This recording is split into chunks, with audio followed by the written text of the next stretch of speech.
Since the Columbine massacre in Colorado, where two disturbed teens gunned down their high school classmates, and there's been a series of school shootings since then, we've been forced to look at the culture of violence as it extends beyond high schools and even video games. Violence and aggression are just part of the stresses of modern society. And we all seem to agree violence is up, but what are we going to do about it? The statistics show that youth violence is on the increase, but does this indicate a general increase in our violent world? And some artists actually embrace the violence, like Slipknot.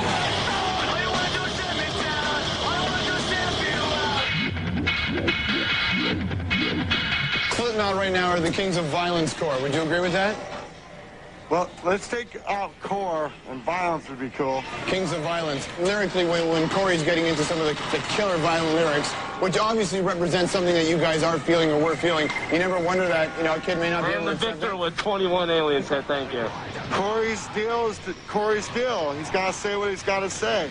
He doesn't tell people to go out and do things. He's singing, you know what I'm saying?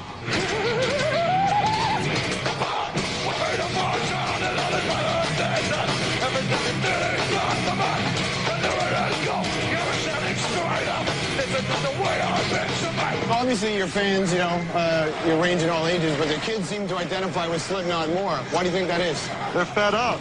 Just like Slipknot was fed up when we came out. They're tired of it, and we're a course of action.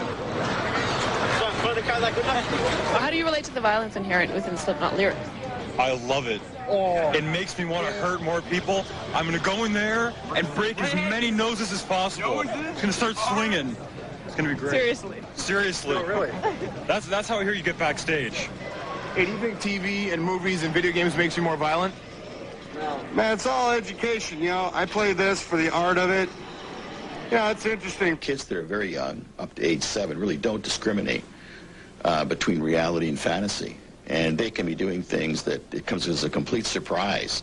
The little child, for example, that shot the other child in Michigan earlier in the year didn't have any sense of what that child was doing. My brother plays a lot of video games, and like after he does a lot of killing and stuff, like he'll come up to me from behind and he thinks it's funny, you know, when he comes and hits me or something. But yeah, they can't really tell the difference. I mean, it depends how old you are. Well, most parents want to bag on bands because of language and philosophy, but it's all in the parent, you know? Spend your time and talk to your children and give them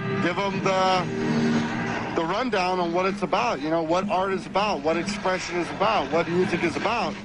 We'd rather people come to our shows and get their aggressions out in a positive way, you know, with a smile on your face, than to go out and get behind the wheel of a car and, you know, shoot people or have road rage and, you know, do stuff like that. Woodstock was kind of unfortunate, you know, to have the whole thing that happened with the last day. You know, unfortunately, the press and the media, they want to point the finger at somebody. You know, it's either the promoter or it's the bands or it's the, you know, the venue, but the one group that nobody's pointing the finger at is the fans.